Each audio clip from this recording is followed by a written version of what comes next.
आज हम बात करेंगे अरब बसंत के बारे में।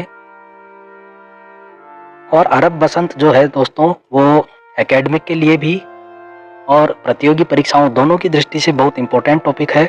सबसे पहले अरब बसंत क्या है, इसके बारे में बात करते हैं। तो देखिए, अरब देशों में मानवाधिकारों के लिए, बेरोजगारी को दूर करने के लिए, भ्रष्टाचार से त्रस्त जनता ने शासन परिवर्तन के लिए कई प्रकार के प्रदर्शन किए, विरोध किए।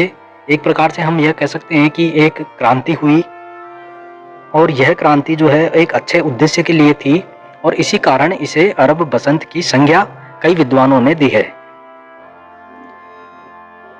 बात करते हैं कि कब हुई अरब बसंत जो है, ये जो घटना है ये कब हुई। तो ये 2010 से लेकर के 2013 तक यह क्रांति चलती रही। और इसकी शुरुआत की बात करें तो देखिए दोस्तों, नाम तो वैसे आप देख रहे हैं कि अरब बसंत, इसमें अरब का नाम आ रहा है, लेकिन इसकी जो शुरुआत थी वो अफ्रीका के, उत्तरी अफ्रीका जो है उसमें, आप ये देख सकते हैं नक्शे में, एक छोटा सा देश है ट्यूनीशिया, वहाँ पर एक क्रांति हो रही थी। और उसी क्रांति के फलस्वरूप अरब देशों में एक बड़ी क्रांति ने जन्म लिया। तो इसकी शुरुआत जो थी वो ट्यूनीशिया देश से हुई, और इसके बाद में जब यह क्रांति काफ़ी विस्तार रूप से फैल गई तो ट्यूनीशिया के बाद ये मिस्र, Libya, Yemen, Jordan, Bahrain, Syria, Algeria, Iraq, Morocco, Sudan, Oman और सऊदी अरब आदि देशों में यह अरब बसंत की क्रांति फैल गई। तो अरब बसंत के एक बार कारणों पर गौर कर लेते हैं।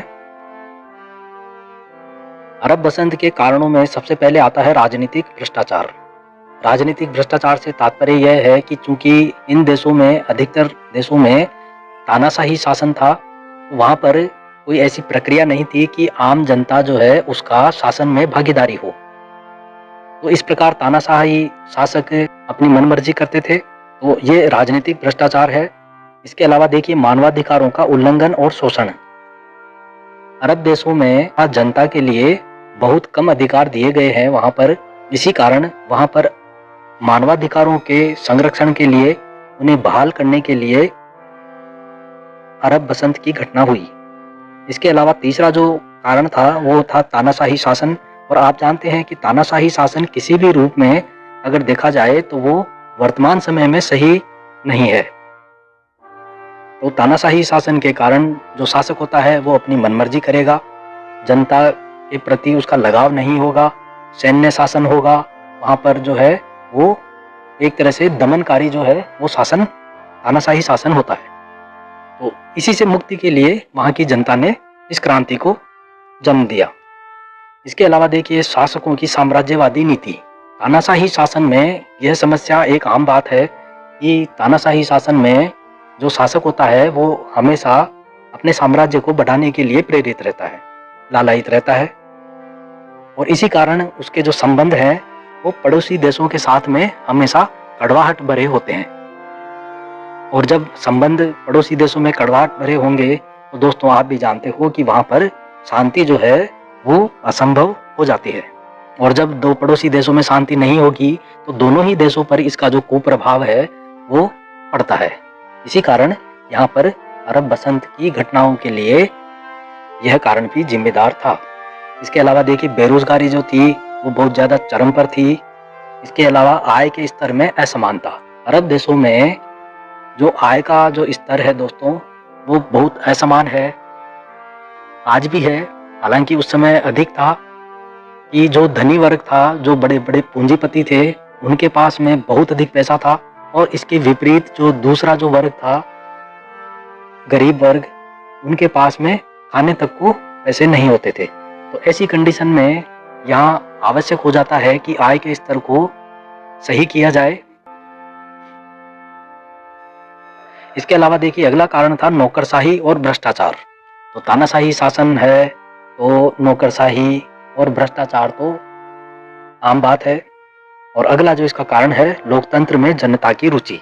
जब अरब देशों के लोग अन्य देशों की स्थितियों को देखते थे कि जिन देशों में लोकतंत्र है वहाँ जनता उनकी अपेक्षा अधिक सुखी है, वहाँ विकास भी अच्छा हो रहा है, तो उनके मन में भी जो है वो इस तरह की इच्छा जागृत होती थी कि उनके देशों में भी लोकतंत्र स्थापित हो।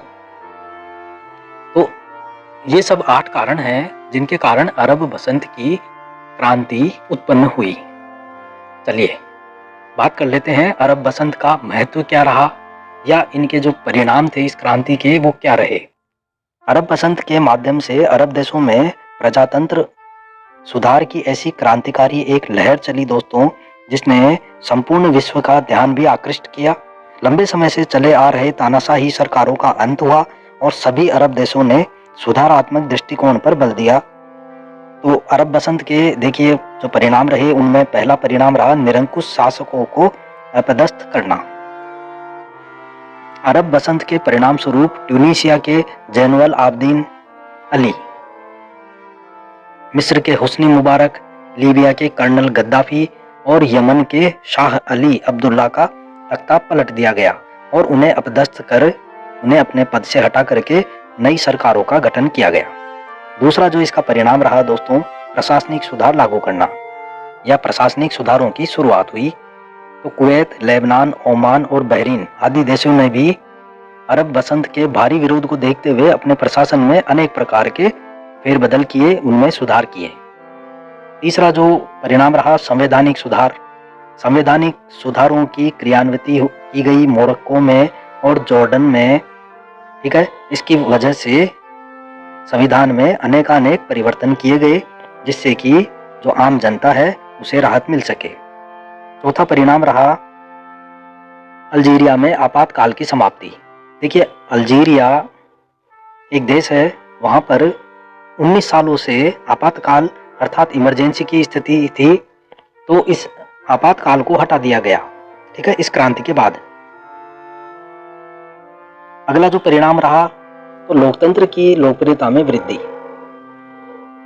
अरब बसंत के दौरान देखिए दोस्तों 1,70,000 से अधिक लोग मारे गए।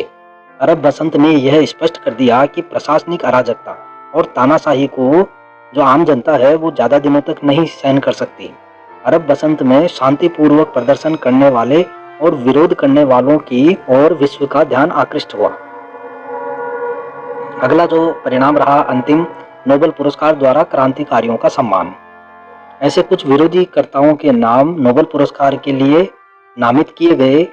यमन के तवकोल और करमान, ये 2 व्यक्ति हैं। इनको 2011 का नोबेल अरब बसंत में शांतिपूर्ण विरोध के आयोजन में महत्वपूर्ण भूमिका निभाने के लिए संयुक्त रूप से दिया गया। इन दोनों को संयुक्त रूप से 2011 का नोबेल पुरस्कार दिया गया शांति के लिए। अरब बसंत के प्रभाव से ही कुछ शासकों ने दोबारा चुनाव लड़ने से मना कर दिया और कुछ ने अपना त्यागपत्र दे दिया। तो इस प्रकार ये परिणाम रहे अरब बसंत के। उम्मीद है आपको वीडियो अच्छी लगी होगी।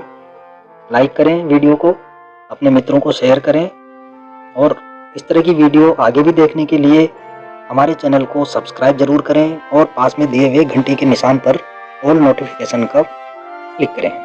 मिलते हैं अगले वीडियो में, तब तक के लिए नमस्कार।